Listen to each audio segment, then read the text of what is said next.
Hello everyone. Okay, so we have discussed the X-rays or radiographs of biliary system. Now we will discuss the X-rays of abdomen. X-ray is a key investigation for the diagnosis of intestinal obstruction. The X-rays not only confirm the diagnosis of intestinal obstruction, but they are also helpful for determining the level of obstruction in ileum, jejunum, and colon.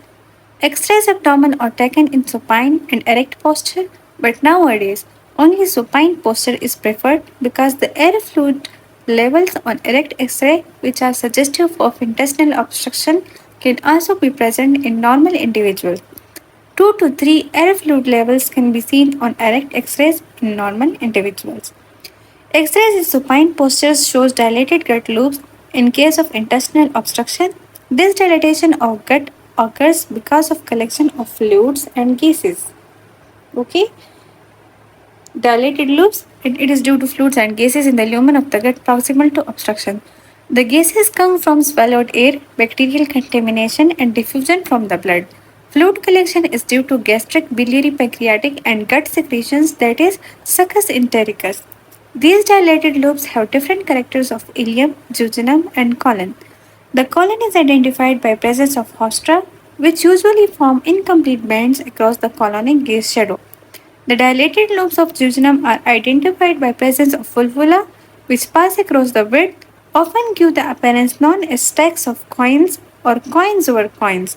The dilated lobes of ileum are centrally located and have no mucosal folds, so they are described as characterless. X-rays of the abdomen of patient with intestinal obstruction.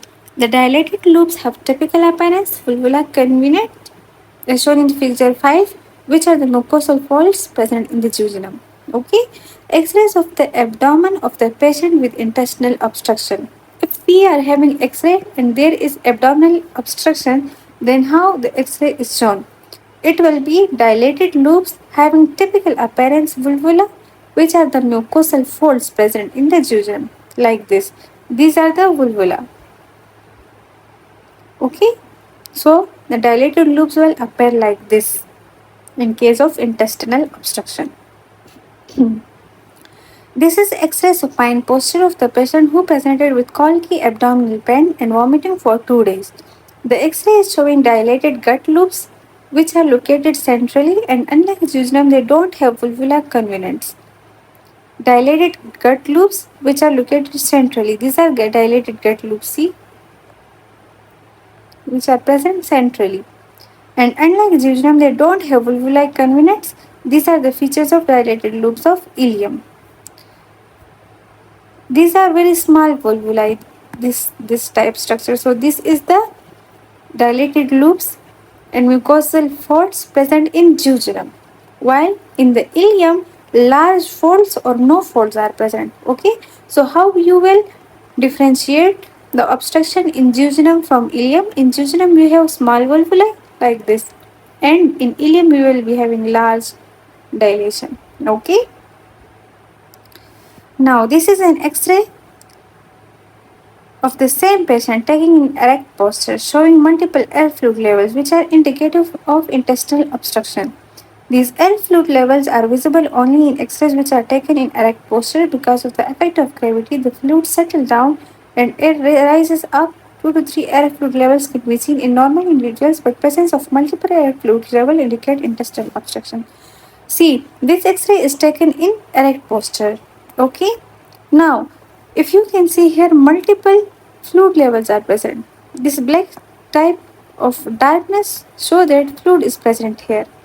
So this shows the abnormality. Okay, if these are only 1 or 2 or 3 fluid levels were present, then this is normal. Normal 2 to 3 fluid levels are present in every person, but if it is more than 2 to 3, these are a lot of fluid levels. So this shows us that there is intestinal obstruction. Okay. Now this is an X-ray of the patient who presented with abdominal distension for the last 3 days.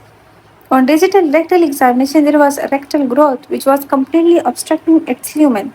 The X-ray is showing dilated loops of colon. Note in this X-ray, the dilated loops are located in the peripheral portion of the abdomen and the mucosal folds are irregularly placed. Okay, this you can see these are the peripheral areas of the X-rays. Dilated loops are present here. Unlike gistrum, they form incomplete mucosal bands across the coronary gaze shadow and they are called hostra. Okay, these are hostra. Dilated loops on the peripheral sides. Okay, coming toward this X-ray, this is an X-ray of the patient who presented with intestinal obstruction due to volvulus of sigmoid column. It has typical inverted U-shape appearance, which is also called omega sign. This is typical U-shape appearance. This is also known as omega sign. The two arms of the inverted U dilated loop surrounded a central line that points to the left iliac fossa, indicating sigmoid volvulus, also called inner tube bend sign or coffee bean appearance. This is coffee bean appearance or bent side. Now, what questions are asked here? What is the diagnosis? Acute intestinal obstruction or paralytic ileus. Whenever there is U-shaped appearance in the X-ray, and it is like volvulus of sigmoid. This is due to the obstruction. This intestinal obstruction is due to the volvulus of sigmoid colon. Then the diagnosis is acute intestinal obstruction or paralytic ileus. What could be the clinical features of this condition? Abdominal distension, pain, vomiting, and absolute constipation. Whenever there is defect in the abdomen, the symptoms are vomiting, pain, constipation or diarrhea, and abdominal distension. So, here in the case of intestinal obstruction, these symptoms will be present. How will you manage this case? First of all, you will give intravenous fluids, then nasogastric aspiration or Foley's catheterization, correction of electrolytes and fluids replacement, and then identify the cause and treat accordingly. As there is vomiting, for that, you should replace the fluids, intravenous fluids. Nasogastric aspiration or Foley catheterization is done, and the correction of electrolyte and fluids replacement. Then the cause is identified and then it is treated accordingly. In figure number 10, a motorcyclist was involved in roadside accident. He is unable to move his lower limbs. His X-rays are shown in figure 10. Carefully examine this X-ray and answer the questions given below. What injury does this X-ray show? Dislocation of vertebra at the level C5 and C7. You can see here. This is the C5, this is C6, and this is C7. Here, the dislocation of vertebrae occur. How alignment of cervical spine is assessed? Alignment of cervical spine is assessed by drawing vertebral lines, the anterior vertebral line, posterior vertebral line, and spinolaminar line is shown in figure 11, like this. This is the anterior vertebral line, this is the posterior vertebral line, and this is the spinolaminar line. Should have a smooth curve with no steeps or discontinuities, like this smooth curve. Okay. Note that malignant of the posterior vertebral bodies is most significant in that of anterior because of its proximity to the spinal cord. A translocation of greater than 3.5 mm is significant anywhere. Spinal canal diameter between posterior cortex of vertebral bodies and spinal line should be 18 mm or greater. Now, narrowing of the canal is differently present if there is reduced to 14 mm or less. Follow the 80. Okay. What is the third question? What would be the initial management of this patient? First of all, we will follow the acute trauma life support guideline. Then cervical spine control by applying cervical collar and sandbags and forehead taps. Cervical collar, sandbags and forehead taps. Okay. Write 3 complications of this: paraplegia, loss of bowel and bladder control, paralysis of breathing muscles. All the nerves passes through these vertebrae. So, if the defect in cervical vertebra C5, C6 or C7 occur, what will happen? Paraplegia will occur, loss of bowel and bladder control, and paralysis of breathing muscle.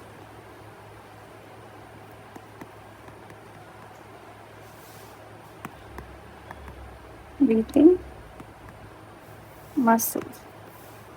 Okay. So in our next video, we will discuss about orthopedic X-ray.